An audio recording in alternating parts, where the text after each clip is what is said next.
Assalamualaikum warahmatullahi wabarakatuh.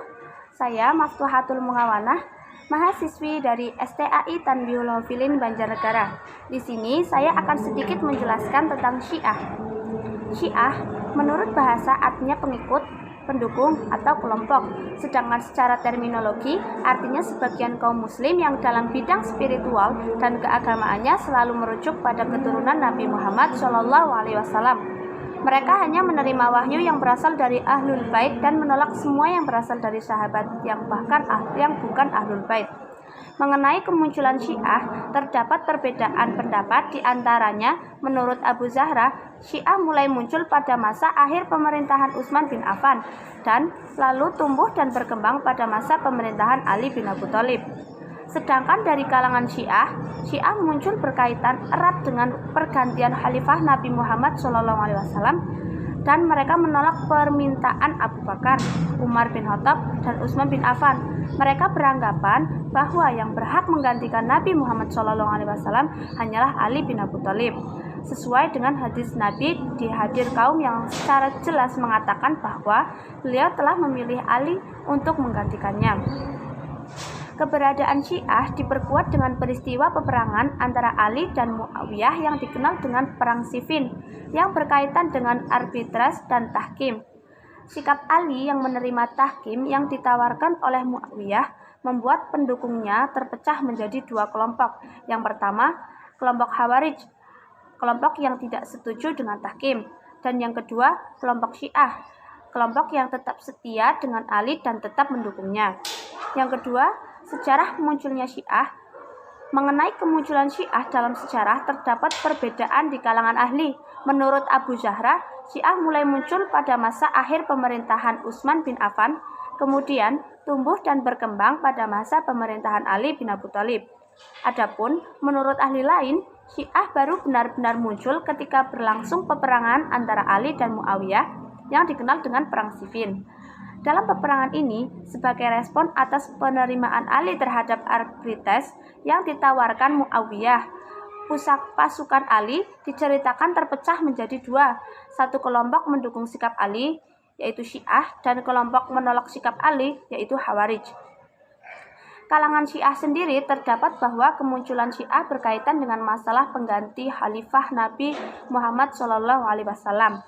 Mereka menolak kekhalifahan Abu Bakar, Umar bin Khattab, dan Utsman bin Affan karena dalam pandangan mereka hanya Ali bin Abi Thalib yang berhak menggantikan Nabi Muhammad SAW.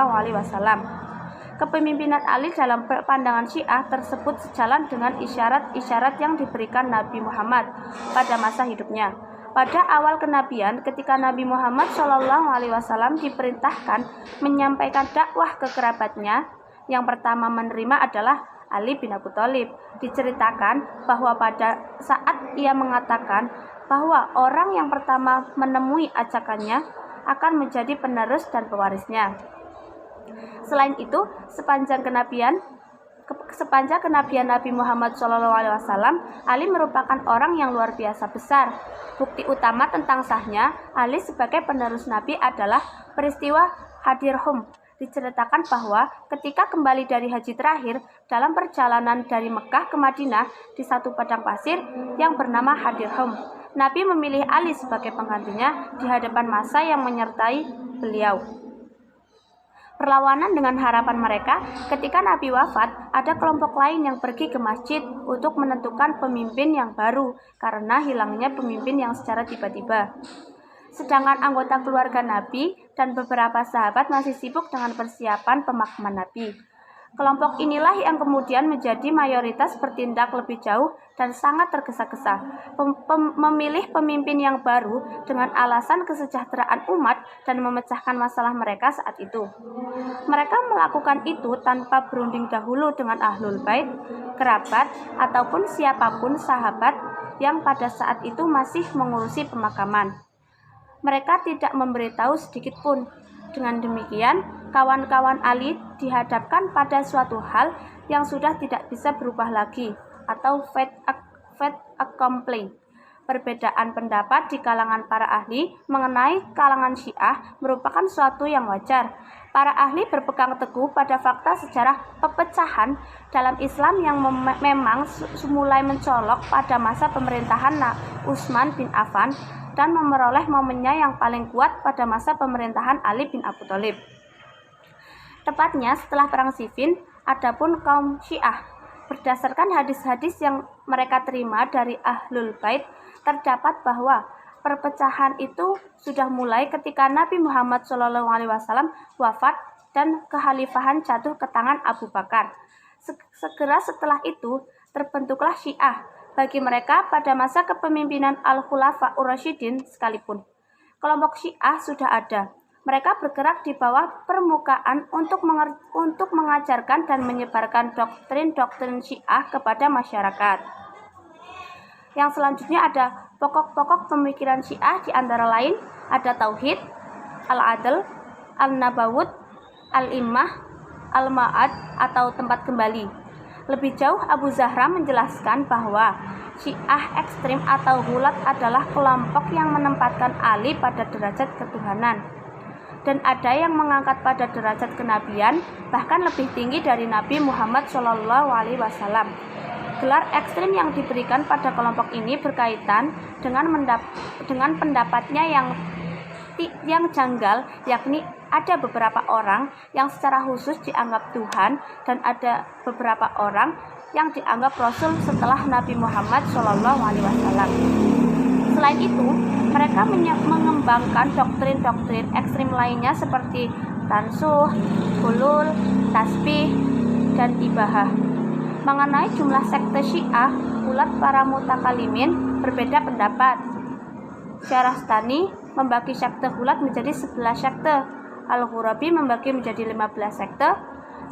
Sekte-sekte yang terkenal antara lain adalah Bahaiyah, Kamaliyah, Albaiyah, Maghriyah, Mansuriyah, Khatabiyah, Kahaliyah, Hisyamiyah, Numiyah, Yunusiyah, dan Nasyiriyah. Kesimpulannya, Syiah adalah menurut bahasa artinya pengikut, pendukung, atau kelompok, sedangkan secara terminologi artinya sebagai kaum muslim yang dalam bidang spiritual dan keagamaannya selalu merajuk pada keturunan Nabi Muhammad SAW atau Ahlul Bait. Mereka hanya menerima wahyu yang berasal dari Ahlul Bait dan menolak semua yang berasal dari sahabat yang bukan Ahlul Bait. Kalangan Syiah sendiri berpendapat bahwa kemunculan Syiah berkaitan dengan masalah pengganti khalifah Nabi Muhammad SAW.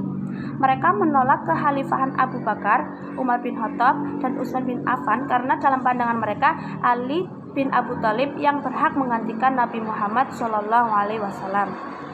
Sekian yang dapat saya sampaikan. Mohon maaf dan wassalamualaikum warahmatullahi wabarakatuh. Why you always in the mood? Mess around like I'm brand new. I ain't tryna